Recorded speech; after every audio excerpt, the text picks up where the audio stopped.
everybody. My name is Stephen and this is Greg. Good evening, bonsoir. My name is Greg, je m'appelle Gregoire. This is the show where we talk about movies. Oh no, not movies. Boring. But no, we'll talk about movies you might not have seen. Two friends chatting. And we like to and be a bit stupid as well. We like to do silly things. Yeah. Improvs, we're not particularly. We don't come from any Right, improv. We don't come from any school of improv. You'll just see what happens anyway. We don't need to tell you all about it. They'll just see, won't they? What? Well, no. Why can't I fucking do fucking? Can't just do an intro. No, I can't explain something for once. No. Let's let it be a surprise. Fucking hell. So anyway, let's talk about a movie. Go on. Why don't I tell you what, Stephen? Why don't we start with a movie that I don't know anything about, and you can tell me something about it? Okay. Because this is a movie you've watched. Right. Final Account. Oh, thank you very much. Very interesting. Is it Right, so... about Japanese sushi chef? No, it's not actually. Oh. What makes you say that? That's that funny voice you did.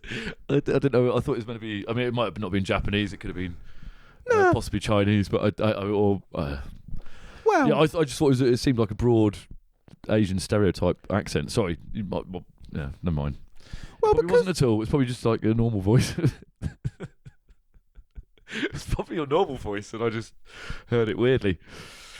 Start that again, right? Because it was Holocaust Memorial Day. Oh. I started to look into a few things about the war. You always start off with a Holocaust banger, don't you? So last week it was three minutes of lengthening. 3 minutes of lengthening, which was all about dead people in the Holocaust, was it? Yep. And this one, the final account is. So they interview Nazis and SS officers that are now old men. All right. And villagers that were around the camps. So they're not old. This can't be recent then, because they're all dead now, surely. I think it was made in 2008. Yeah, it's quite a new I was going film. to say, because they all sort of everyone from the Second World War's sort of moved on now, haven't they? I think pretty much. Yeah. I think there's only like one or two people who were really young when the war was on. I don't know. Well, this was originally on the iPlayer. Yeah. And now it's not. So you got to find it on something else. It was on Storyville, and I looked for it, and it gone. Okay. So I went to watch it. But it's quite interesting where they talk about how they had to go along with it and they had no choice, etc., etc. Yeah, sure, yeah. But it's a recommend. Yeah. Oh, we were only following orders. Yeah. Not very uplifting, but it is a good film. I swear, we were only following orders. I didn't like killing Jews. I hated it, I swear. They do say that, actually. Swear. Cross fingers, hope to die. I hated it. Hated every minute of it. Die, Jew, die! Well, in actual fact, a lot of them were brought up as children hating the Jews at school. So they were indoctrinated in them. Yeah. They had Nazi cinemas that went round showing them propaganda films. Often, I'm never sure about that. I don't think I would have gone along with that. See, as a kid, I don't think I would have been as easily as swayed. I think you've got to be a bit of a sheep and a bit of a dullard to go along with that. Then you would have been killed. Huh? You would have been killed. Well, I don't know. Yeah, pretty sure. You'd be dead. I've got blue eyes, though. With it. I've got blue eyes. That would have saved me, right? But you've got black hair. Look at these big old blues. Huh? You've got black dark hair. It's the eyes. The eyes win over the hair, I think. Because Hitler had dark hair and dark eyes. He had brown eyes as well. And he was a Jew. Wasn't he Jewish? Hitler? I don't know. You could grow a mini moustache. That would and that as well. Because you'd say, oh, this guy looks like Hitler. Yeah, I'll just grow a little toothbrush moustache. Like everyone grew Saddam Hussein moustaches in Iraq. Yeah. I look like you, Saddam. Please don't kill me. Oh, yeah. Nice moustache, guy. You can stay alive. Okay. Yeah. Okay, I'll do another quick recommend and then you can do one.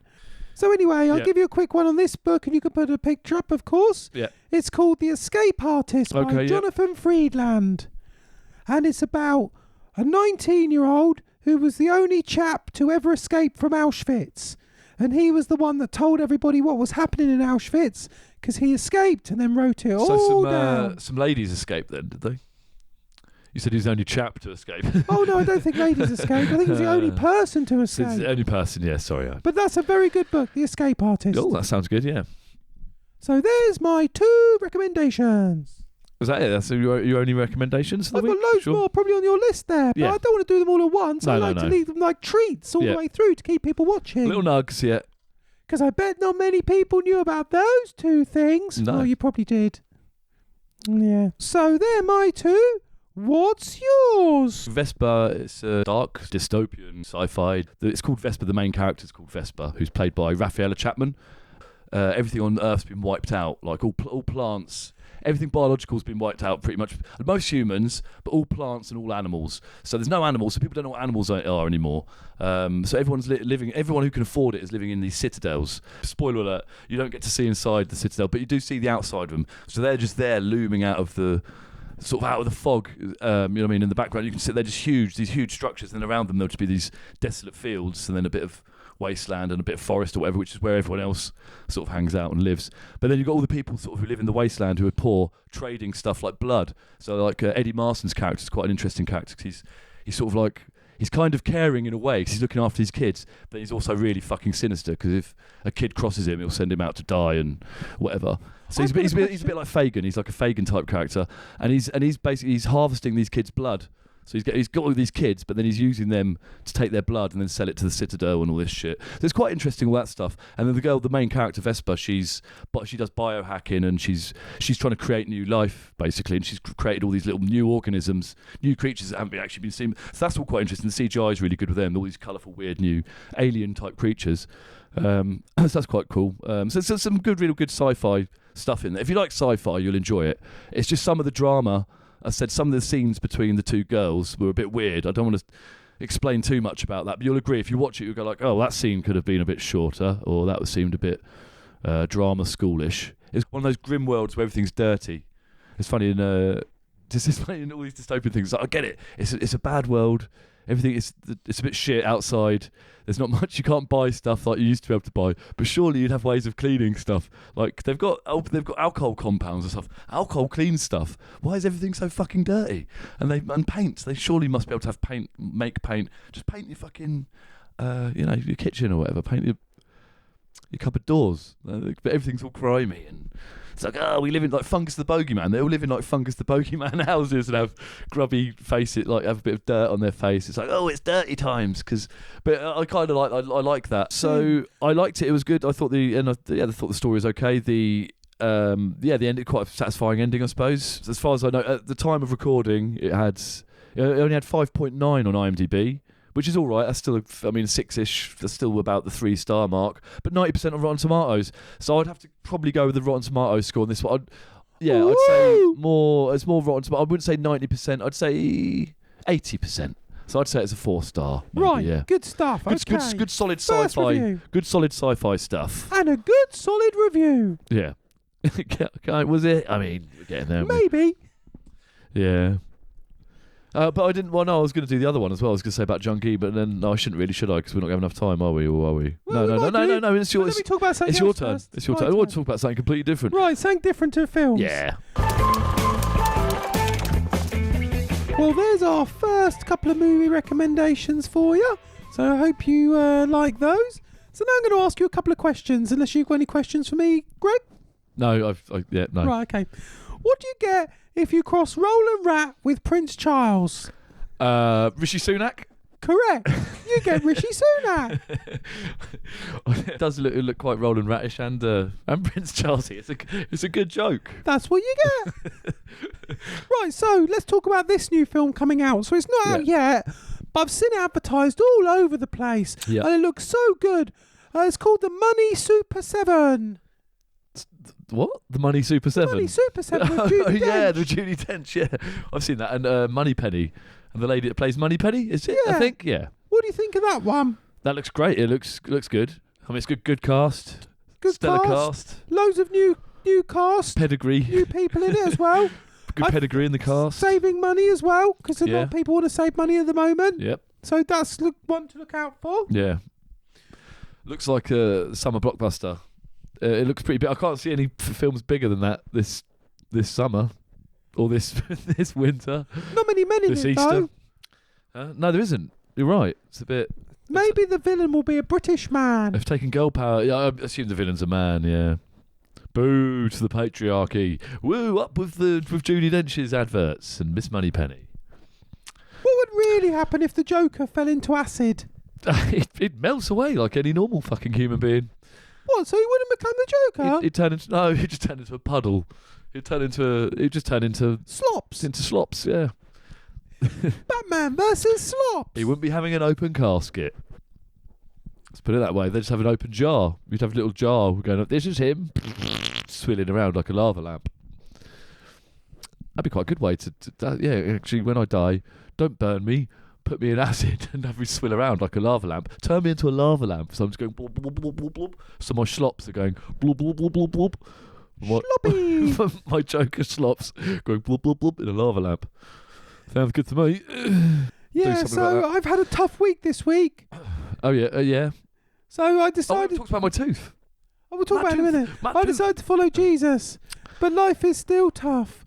But talking of tough, you want to talk about teeth. Oh, nice. You've got a story to tell Good about segue. your teeth. Good segue there. Tell the story about your teeth. My teeth, it's not all my teeth, just one tooth in particular. I was going to talk about it last week. Well, I did talk about it last week, but then we cut it out because we thought, well, there's more to say about this story because the tooth's now out. So last week I was in between painful bouts of Diarrhea. diarrhea, painful bouts of pain. I was about to say painful bouts of pain.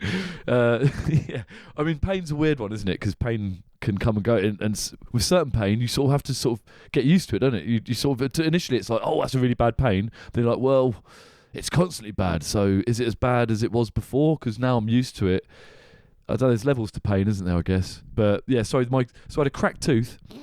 That I've had one for about 2-3 years. Hasn't caused me any problems up until, well, it has. Every now and again, I can't eat cold. I haven't been able to eat ice cream for quite a while without going like, and I love ice cream. What a sad story. Yeah, I mean, but that's not a major thing. 'Cause it's like, well, ice cream's not particularly good for you, so you're probably doing your teeth a favour there and your whole body. But can fuck you that. still suck cock?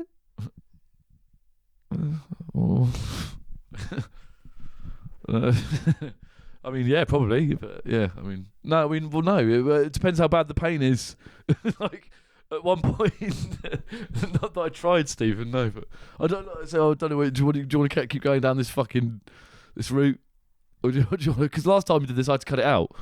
Like when you like, did you eat sloppy seconds and all that shit? Like last time, I can't fucking like, you know what I mean? You can't like you're doing it laughing, but you're ruining the show technically. Like, yeah, sorry. So should I not bother with the tooth story then? Well, yeah. So I'm not going to go on about sucking. I'm not going to go on about the sucking cockpit for And ages. you've got a lesson. People are going to learn a very valuable lesson by the end of this story as to how to look after your teeth and not do what you did to them when you were younger. So anyway, I was sucking on a cock. It was a molar, wasn't it? Yeah, I was sucking on a cock, and there went my tooth, and I cracked my tooth. That's because you shouldn't use your teeth. Be more gummy. Yeah, be more gummy. So anyway, yeah, I don't know how I can only assume that I cracked my tooth. See, I was going to talk about the cracking the tooth, how I cracked the tooth a bit later. So 3 years ago, I think, around about then, I was eating something. I was doing a job in Oxford. I was working as an electrician, and I was eating my omelette and chips or whatever it was, one of my favourite meals at lunchtime, and I was like eating away, and suddenly I went, ooh, and I was like, that really hurt. Just a real sharp pain in one of my bottom teeth, one of my molars. So eventually I went to the dentist thinking it was a bad tooth. They said, well, no, it's not bad. It's just got a crack in it. So when you're eating, every time you bite down, it's sort of the crack closes up. That's okay. It's when it expands too much. That's when you're feeling the nerve going. So it's kind of random. So I could be eating something crunchy and it'd be fine, and then be something else and it'd be like, ooh, and then it'd hurt. So there was no rhyme or reason to it, really. It seemed that way anyway. No rhyme, no reason. What about, say, like boiled sweets? Well, I mean, you suck them anyway, don't you? Like a cock. Oh, really? You tend to suck them more than bite, so... it's filthy, isn't it? That's you, not me. Well, yeah, I know. But so then it got super, super painful one weekend, and then by the Monday I couldn't eat any food on it at all. And I was like, right, well, I've got to go to the dentist, emergency appointment, whatever needs to be done. Went there, and the lady was like, it's infected around the gum now. That's why. So the crack's gone really deep. And now it's got infected around the gum, and that's why it's so painful. It's not, the normal pain is just from the tooth itself, but now you're feeling pain from the infection. So I was like, okay, so what are we going to do about this? Is like, well, we can't you've got to either have a root canal or the tooth taken out. And I was like, well, it's such a big tooth. I was like, well, I'm going to be missing a big thing out of my mouth. It's one of the biggest teeth, if not the biggest tooth in my mouth.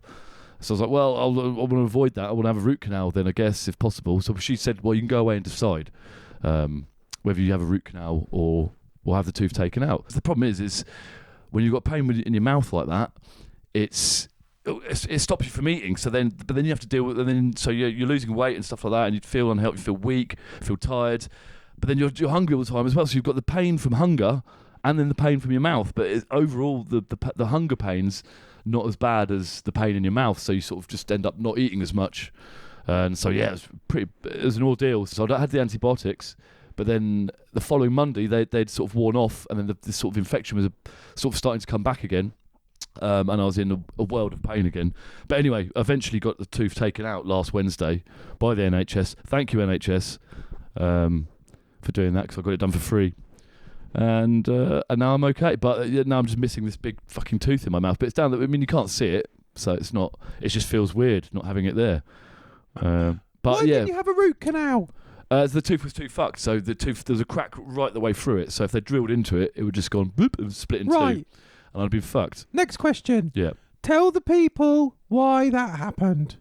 Oh, right, okay. You were 16 years old. Yeah. So this is okay. So if you've ever been down the park, lads or ladies, but more likely to be a lad doing this. To be fair, this is sort of a lad thing to do. There was an old man who used to hang around the park. Oh yeah, and I sucked his cock. Oh no, you're disgusting. I wasn't going to say that. No, go on, tell the truth. Yeah, so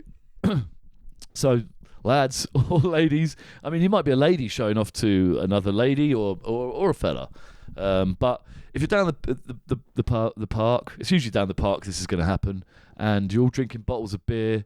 I mean, you're more likely to do this as a teenager. Or I mean, actually saying that, I think I did this up until. I think I was doing this up until my mid-30s. But it's basically just taking off a bottle lid with your teeth. When you go, hey, don't worry about it. Here's your beer. And say, oh no, we haven't got a bottle opener. Don't worry about it, little lady. Give us it here. Do you do it on the other side now? Pretty cool, huh? It's not. It's much cooler to do this. Do that thing. Always do that thing if you can do it on a surface somewhere. Don't do that, because that I guarantee. Because I remember doing it one time and going, oh, and it missing, and going, I got it this time. Don't worry, and then doing it again and being like, it didn't feel good that first time missing. I was like, oh, that's and I'm sure I felt it. I mean, I think I know the time it did it. I think I can remember it happening. If you could turn back time, what would you say to yourself? I'd say, don't fucking do it like that. It's just as cool. If Get not cooler. Lost, old man. Get lost, old man. Get lost, pedo. I'm not a pedo. I'm just, oh God, just love hanging around with kids. Like Michael Jackson. You went back in time and made yourself suck your own cock. The ultimate grandfather paradox. The sucking cock paradox. Hey, who was that old man who sucked my dick? It was me. What? Oh, man. I've got to go back and do it again. I mean, sorry, suck my dick. I mean, who was that old man's dick I sucked? Oh, it was mine. I'm going to do a better job next time. Hey, Greg, would you have a Botox or fillers? I don't need them. So no. I was thinking about having some Botox on my forehead. In my gums, maybe, yeah. I'd have some Botox in my gums, but yeah. I want some on my forehead. To smooth it off. Yeah, you could do some in your cheeks, to be fair. Because Simon Cowell looks good. He's had it and he looks fine. You're very creasy in the cheek and eye area. Yeah. But it's kind of cute on a chimp. Yeah, but I'm dating now. Yeah. I want to look smooth. You can't, for the ladies. But chimps, that is kind of a chimp thing, isn't it? Wrinkles. It's not anything to do with your age. You just have excess skin there. Yeah, like a Shar-Pei. Yeah. Right, Greg. You know when you take that first bite of takeaway after you've been off the porridge? Yeah. Oh, yes. Because you've been eating porridge while your tooth is bad. Yeah. But I didn't even enjoy the porridge. I've been eating lots of things that are soft, but they've not been...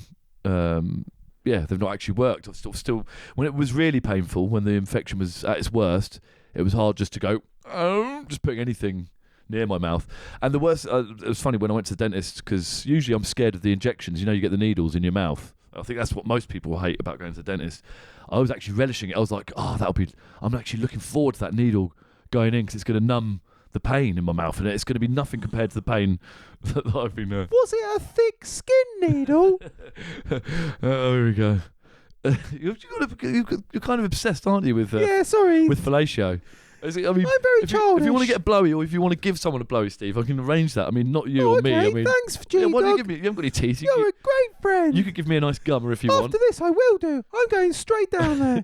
Right, next question. Wait, I didn't finish what I was saying. I was saying, so the pain, I was like, I didn't mind the first injection, okay, when I got, so it was on one side of my mouth, and I was like getting ready to have the tooth taken out. Obviously you need a lot of injections in your mouth to rip a giant fucking tooth out of your mouth, and it's going to bleed and everything. So I got one injection, I was like, it's like, you may feel a bit of pain now. I was like, that's not painful, that's nothing compared to what I've been through the last 3 weeks trying to eat, etc. The last 45 years? Yeah, and then in my brain, and 43. So yeah, he did it. That's nothing compared to the psychological pain I've been through for the last 43 years. Exactly. I've just brought teeth whiteners. Yeah, so he injected on one side, and I was like, that's nothing. It's like just a minute. He goes, this might hurt a little bit more, because then he was going to inject on the side. Oh, was he a Cockney? Was he a geezer? I don't. Did I say it in a fucking particular Cockney accent? This might hurt a little bit more. I remember saying like, yeah. You win. This might hurt a little bit more. Was he a backstreet dentist? Yeah, he's an Asian Cockney. Yeah, so. This might hurt a little bit. No, I can't do that. No, he wasn't he wasn't a Rasta. No. Or whatever the fuck that was going to be. Yeah, he's not Cockney. He's an Asian guy from Aylesbury. I think he's local. He sounds completely normal though. His voice sounds completely normal. Can you do him in how he actually spoke then? Because you're good at impression. He sounded so normal. There's not much. He sounded just a bit like me, really. He was just like, right, okay, so I'm just going to inject on this side of your mouth. This might hurt a little bit more. That's what. I didn't mean to say it like a Cockney. Nice. Okay, this might hurt a little bit more. And you sound like me. And then, so I was like, okay. I was like, well, we'll see. I was like, I reckon it'll be all right. And then he injected on the bit that hurt, and then that's when I knew real pain. So I've been in pain for ages, but then injecting into that bit, I was Can I just please? I'm sorry I keep interrupting, but the way you said that, I'd like you to say again and just say, and that's when I knew real pain.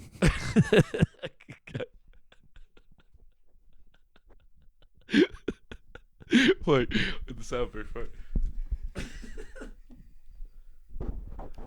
And that's when I knew real pain. No, sorry, no, I'll do it again. Without headphone, I'll do it again. And that's when I knew real pain. No, wait, that's not good enough. And that's when I knew real pain. That's better. That's better. SAS. Yeah, so, oh man, so the injection, it's just, I can't. I was lucky. I knew it was only going to be for a couple of seconds, so I tried to start it out. It went in. I was just like, ugh! It was just like being shot with lightning into your gum, out everywhere, into your eyes, through your very soul. Just, you can't. So you felt it in your whole body. It was like having everything pulled out of, like everything that hurts, like your kneecaps and your teeth pulled out at once. And I was just like, ugh! And I tried to not make a sound, to be a tough guy, and I made the weirdest noise. Like I could only imagine like a baby girl mouse would make, like when it's crying out for its mum or something. And it was like a whimper. It's just a whimper really, but yeah, it's kind of pathetic. It was like because I'd been better off just going, ah! You know what I mean, just letting it out properly. But trying to stifle it, I sounded really, really lame. But but it's funny when the dentist, they go, you always feel like a little child. You start wincing or whatever, and you instantly, and they go, there you go, there's a brave soldier. And, well, they don't say that. They say something like that. They go, oh, you've done very well. You've done very well. And it makes you feel like you've been a brave little soldier. And you're like, oh, thank you. Did he give you a sticker? And then I didn't get a sticker. I should have got a fucking sticker. I really should have done. I've had teeth out before, and I really don't remember them being as and you got as big a palaver. And I got stickers before. But no stickers this time. And but I just don't remember. I've had perfectly healthy teeth taken out before. This one came out a little bit easier, probably. Well, no, I mean, it wasn't loose, but it was kind of fucked, and I don't know, maybe they come out a bit easier when they're fucked. But I've had perfectly healthy ones taken out just to make room for braces. And I remember the dentist having his knee on my chest, going like getting under you, like, fucking hell. This one was just a bit more like and probably out. because it was all rotten and rubbish. Yeah, maybe. But yeah, what was my point? I can't remember. But yeah, no. But afterwards, I don't remember being like, "Oh, had a tooth taken out," and having to worry about what I was eating and using mouthwash and all that shit to wash everything out. Well, let's talk about after you had the tooth taken out. Yeah, no, because I'll show you. Obviously, I'll show. Well, of course you will. We don't need to even photo say up here. It's pretty bad. You'll see. Right, before we talk about another film, I want to ask you one other question, because we were talking about going back in time. Ooh, yeah. If you could go back in time to 1964, what's the first thing you would do? To 1964? Yeah, specifically. I'm giving you a year because it makes it easier than just saying going back in time. Okay. So you're in the streets of local town of Aylesbury. in Aylesbury. I was going to say I'm too late to stop Kennedy from getting assassinated because that's. I'm too late. I was like, what, young man? What year is this? Why, it's 1964. I'm like, oh, just 1 year too late to save Kennedy. No, you're in your normal streets of your local hometown of Aylesbury. But would saving Kennedy help anything? Well, especially not in Aylesbury. No, okay, I'm in Aylesbury. I'd like, oh, I wonder if Freeman Hardy Willis is still here. I know it's still here. I'm going to go and have a look at Freeman Hardy Willis because I've seen loads of old photos of old Aylesbury, and there's certain shops that were in the same place up until the 80s at least, and then the shopping centre came in and some of them had changed. But I remember there's Freeman Hardy Willis. I remember when I first was hanging around the shops or whatever in town in the 80s, that was there, and then there's a photo from the 1900s, 1910 or something like that, and it's still there. So, yeah, I'd go and check out Freeman Hardy Willis. Well, funny you say that. Yeah. Because it's strange. In the week when we talked about this, because I mentioned it, we were watching something. Yeah. You said you'd go back in time and take advantage of people because they're really thick in the old days and pretend that you were some kind of salesman, or say, oh, if you give me £1, I'll get you this. I'd actually just go back and steal everything, steal loads of stuff. Just steal off people. Just steal everything because there's no cameras, no CCTV, no internet. You just go and rob everything. Because the crimes are like, being a policeman's quite easy these days. Like if a drug dealer, like if you want to catch a drug dealer, you just go on Facebook and you find out where they're hiding, because they're always posting stuff up going like, yeah man, that was sick, and they'll be at some garage door or something and boasting about it, coming out of the doors going like, yeah man, if you want to find me, here's where I'm at, and then the police will get them that way. Or it's just CCTV, isn't it? It's like, oh, okay, let's just you got to come have a look at your CCTV footage. Yep. Oh, yeah, I know that guy. Yeah, we can follow him down and then court. But in the 60s, yeah, you could just go into a shop, go rob it blind, you kill the owner. Just kill the owner. No DNA either. Could bludgeon the owner to death. Rob all the stuff. Just run out. Get a really shitty old TV. As long as you've got no problem with killing people, you're ethically, morally, you're but Greg, bankrupt. Then there's nothing to rob. Bereft. It's all rubbish.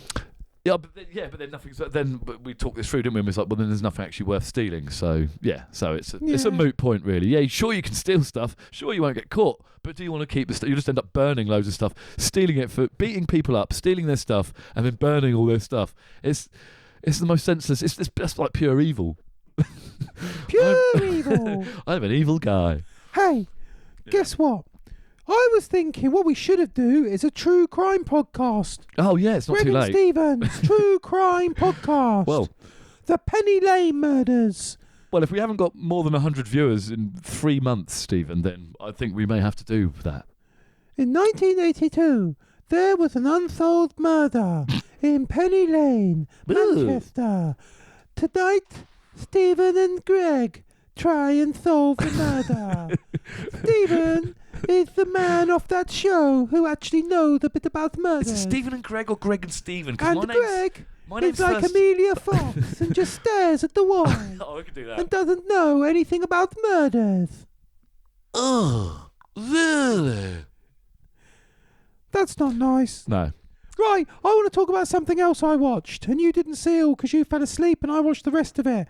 So, it's called Fleishman is in Trouble. I saw the first couple of episodes and I quite liked it. Yeah. I didn't think its portrayal of dating apps was particularly... Let me give my take and then you can do yours. Yeah. So, I watched the whole lot. I'll say how it begins is not how it ends. There's a kind of, I would say a twist, but it changes your expectations of what you're going to see. So it's very, very good, and it sort of changes halfway through with all the characters. Yeah. So the journey of the story takes it in a good direction. So, for instance, could I just jump in there? So, like the Claire Danes character, for example, is there like a bit of more of a curve to her because she's made out to be like kind of a bitch in the first couple of episodes, and you're meant to kind of just totally side with Jesse Eisenberg's character, I think. All I will say is it takes in a good direction, which builds to a powerful climax, which resonates with a man of your age. Ooh. And the soundtrack is very good as well. Good tunes. Quite a good description there for so you, Stephen. Very good. That's all I'm going to say about it. We'll just you describe could quickly. Totally ruin it. It's Jesse Eisenberg. Eisenberg. What you've seen, because Jesse Eisenberg's playing a dad. He's not a single. Well, he's a newly single dad. He's just split up from his partner Claire Danes. She's like a career woman, and she's all about career. And he's a caring doctor, liver doctor, and he's more about his work. He likes his work, but he's not bothered about money, sort of thing. And his job's pretty good anyway. He's a fucking doctor. You know what I mean? But anyway, so they've divorced. They've recently divorced, and then he's got the kids. They're sharing custody, so the kids come and stay with him. But he's now got a new lease of life, and he's found he's a single man. He's all on Tinder and everything. One of his colleagues goes like, "What? Are you not on the apps? You've got to get on the apps." One of his female colleagues. It's quite funny because it's written by a woman, so it's quite funny looking at their view of what it's like for a bloke going on Tinder. And because like his experience on Tinder is very different to mine, but I posited that maybe that's because he's a doctor, and obviously when I put I'm nothing and I'm just some guy wearing a hat who does a YouTube show that no one watches, then maybe shows that most women are all about that, aren't they? It's funny what women prefer, though, isn't it? They're all about that. Do they prefer doctors or men that wear hats? They're just guys with money. It doesn't matter if my hat had money coming out of it, they'd fucking love me. Yeah. Imagine if they didn't. I'm joking. Of course, it's not that, but it's kind of cynical the way this woman's sort of written this. It's kind of like, so what are these women? Because it's Jesse Eisenberg. He's not like a super hot dude, is he? It's I don't think. But then saying that, the women that he's he's dating, he's not picky, is he? Like, but most of them are pretty hot. Like, they're pretty hot, and they're willing to turn up at his door in lingerie, like at the drop of a hat, like that. And I'm like, fucking, where am I? Am I on the wrong Tinder? Maybe I need to get on New York Tinder. But again, he's in New York. He's supposedly a doctor. So maybe if you're a New York doctor, there's a few more, you've got a few more options. I am a guy lives in the shittest town. Been voted probably the shittest town in England. It heads the polls, doesn't it, every year? But it's in the top 10 every year of the shittest towns to live in England. So, It looked good in that BBC article, though, with the drone picture. It really did. The one that Getty stole off some poor humble photographer. Right. So that's Fleishman is in Trouble. Good recommend. Because it's on Disney Plus at the end of February. Yay. So you can watch it. Yay. Right. Let's talk about your movie. How far have you got? We started with The Fade In. So Greg, sorry, for anyone that doesn't The Fade In. Greg's a screenwriter. And for the last 40 years, he's been working on a movie. So every week he tells us updates on how far he's got. Yeah. So this week, what's your latest update on your movie? I've got the first line. I'm addressing it's me. I'm talking to you, Stephen. So it says you should write about it in my screenplay book. It says you should. If you can't think of anything, just write what you know. So I'm writing about us trying to get this show off the ground. So a man wakes up in pain with his tooth. Oh yeah, it could start like that. See, it's writing itself, Stephen. So okay, Fade in. Interior, nighttime. Interior, night. What were we saying again? A man wakes up. Oh yeah, we're describing what happens. A man wakes up in pain with his tooth. No, that's not how it goes. I was saying no. I had the first bit of dialogue. No, that was just me. You've ruined it. Right, that's it. That's it now, Stephen. We've got to scrap that. We're going to have to come back to that next week because it's thrown me off. Talking of screenplays, you know Mario Puzo? Yeah. The author of the Godfather books. Yeah. And he also adapted them to the film. Yep. This will make you feel better. He got an Oscar, didn't he? He had no idea. Did he not get an Oscar for adapting? I think so, yeah. But listen to this. Writing his own shit? He had no idea what he was doing, as he'd never written a screenplay before. Yeah. After winning 2 Oscars, he won 2. Oh, you got 2? You get Oscars for both? He decided to buy a book on screenwriting to learn how to write a screenplay. Yeah. And do you know what it said in the first chapter? No, you remind me. Study The Godfather. One. The one he wrote. Yeah. So that shows you that really just put pen to paper. Exactly. Yeah. So he bought a book and someone said, read his screenplay. Exactly. That's why I haven't really bothered reading many books about screenwriting. If I'm honest, Stephen, I was saying my book about I did actually get one that was very good. That was comparing the writers of three very different films. So it had Die Hard, which is a great screenplay, very economic, brilliant. I mean, very, very little fat on that bad boy. Just pure action and stuff. Good stuff. But what else is it? Tootsie and Sideways, I think it was. And they're looking at all of those screenplays, and it was quite interesting. Breaking them down, discussing particular beats and characters, when to introduce them, and the major dramatic question and all that. Do you know what that's just basically what a film's about. That's something you need to establish early on. Is like, what is this movie about? So obviously, The Goonies, it's finding One-Eyed Willie, finding the treasure or whatever, and whatever. Well, we all know what a thing is, but it's the major dramatic question. So you need to work that out, and then But for me, characters, it's all about characters, and we've got two great characters in my screenplay, Stephen, and that's me and you. To start off with, huh? That detective, the Toucher. Oh, the Toucher, and then there's the Toucher as well. It's a side project. That's another one. So you know the film Beauty and the Beast? Yeah. Would you rather sing as the teapot or the candle holder? So the film, or do you mean the live action one with Luke Evans and? I would say any of them because they're both pretty similar. Or the original one, the 90s cartoon. Let's Disney say one. the cartoon. Yeah, that's the original. Teapot or kettle, candle holder. Candle holder, the French candle holder. I will sing like this. I am a candle. Go on, do one of the songs. I don't know this song.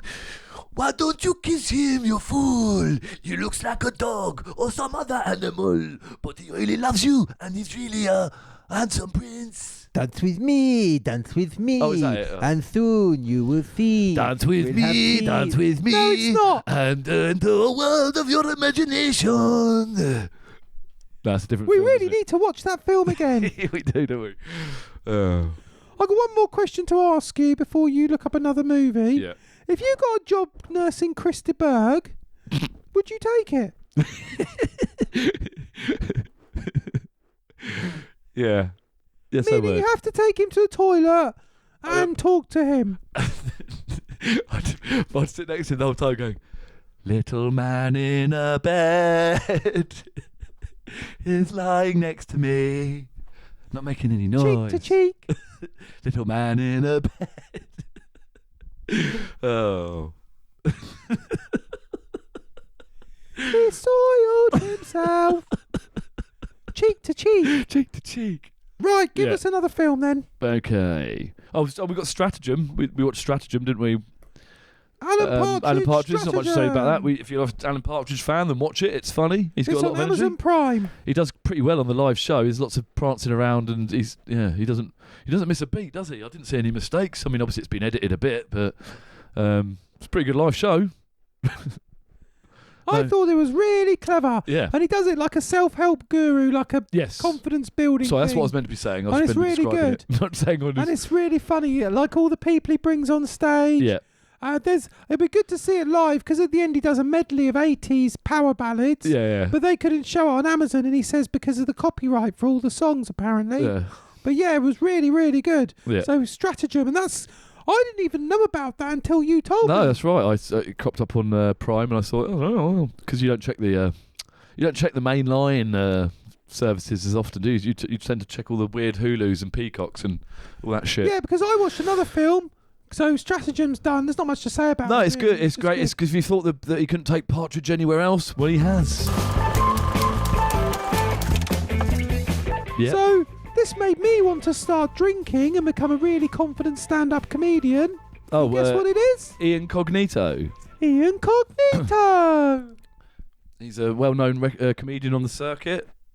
Well, he's not now. I mean, he's dead now, but he was a well-known comedian on the circuit. He was a comedian who just never sold out. We never had a chance to sell out. He's just never on telly. So everyone on the club scene and a lot of people, and he had fans and everything, but he wasn't as well-known as most comedians because, just never on the telly.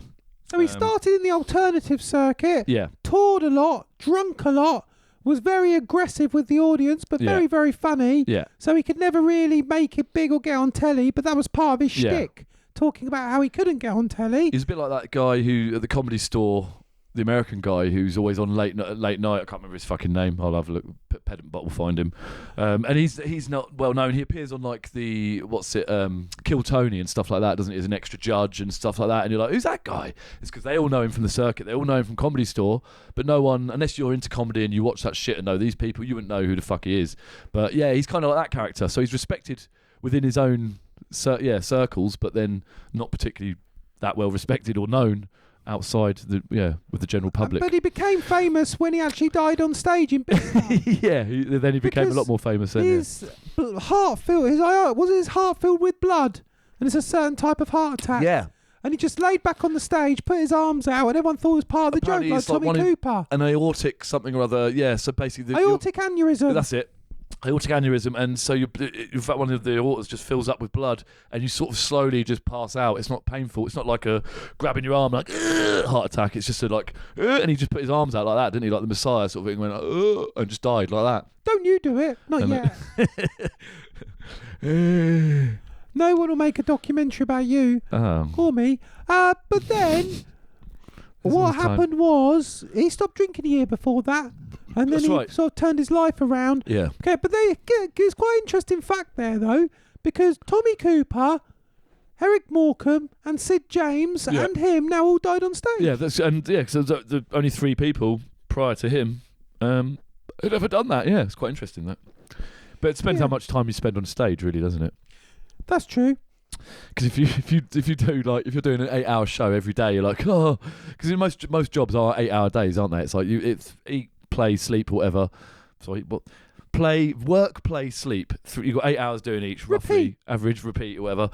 So you've got 8 hours. So say if entertaining and performing on a stage was your 8-hour a day job, like full-time day job, then you've got much more chance of dying on stage, haven't you? If it's like 5 days a week, 8 days, 40 hours a week you're on stage, chances are you are going to die on stage. But if you only perform every now and again on stage, then, yeah, kind of unlucky or lucky. I'd say that's quite a good way to go, with everyone sort of laughing, cheering, totally present, and yeah, with lots of people there, even strangers clapping you on into the afterlife. That's a great way to go.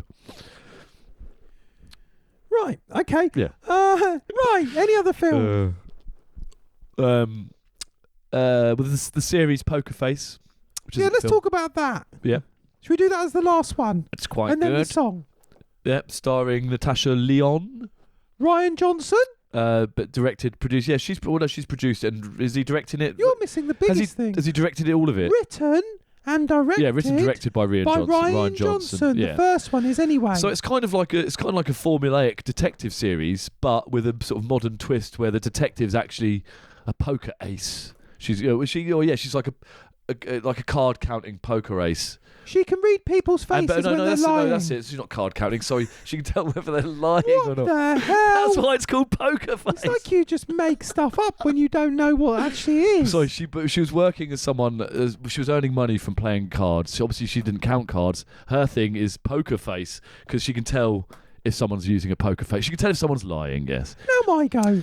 So, yeah. It starts in a nightclub with Adrian Brody in the first episode. It starts in a casino, I think. And she's working It's a casino, there. Isn't it? Yeah, she's working there. He finds out she's working there. He knows who she is and the backstory. And then she gets into a scheme with him. And then she ends up on the run. So each episode is like the crime of the week, and she's on the run. And there's 10 episodes. It's not really giving much away to say her friend gets killed at the beginning. That's right. And that's what sets up her friend. They both work in the casino. Her friend, who also works in the casino, sees something she shouldn't have done, gets killed, and then it all kicks off from there. But it's like Columbo, because they show you who does it at the beginning. Yeah. And then she comes into the story and then solves it. But what it does, it does a nice little. Well, it does basically what he's done with what he did with Glass Onion, and sort of gets you halfway through, and then it'll replay the whole set of events again from her perspective, from her turning up. So you'll see the murder and everything, but then it'll be like, then it'll go, woo, let's go back a day, and then you'll see Natasha Lyonne turn up, and then her interact with all these characters, and you'll be like, so she was doing that while they were doing that. Bit like in Glass Onion, really. So he's taken the main conceit of Glass Onion and put it into a show, but I think it works better in the show. I didn't think Glass Onion was particularly clever or good or great. I think. Yeah, I didn't rate it that much, really. But I kind of like this show, I think, for something that's that because I'm not usually into formulaic shows like that. I'm like, it's going to be the same every week. But I kind of don't mind. It's sort of done with enough panache. Hello again, it's me, Pedantbot. I thought I should interject at this point to tell you that there was an accidental erasure of the good audio for the end of the show, so I've had to use the backup audio. Talking of erasure, try and guess who the final song is by. It's Erasure. Try to discover. Right octave this time. A little something to make me sweeter. Oh, baby, refrain from breaking my heart. I'm so in love with you. I'll be forever blue. That you give me no reason why you're making me work so hard. That you give me no, that you give me no, that you give me no, that you give me no, so I hear you calling. Oh, baby, please give a little respect to me. Thanks for watching, everybody. We'll see you next week. Bye, everyone. I'll leave you to And it. if I- Bye. Would you open your arms out to me? We can make love, not war. With a peace in our hearts. I'm so in love with you. I'll be forever blue. Kick off.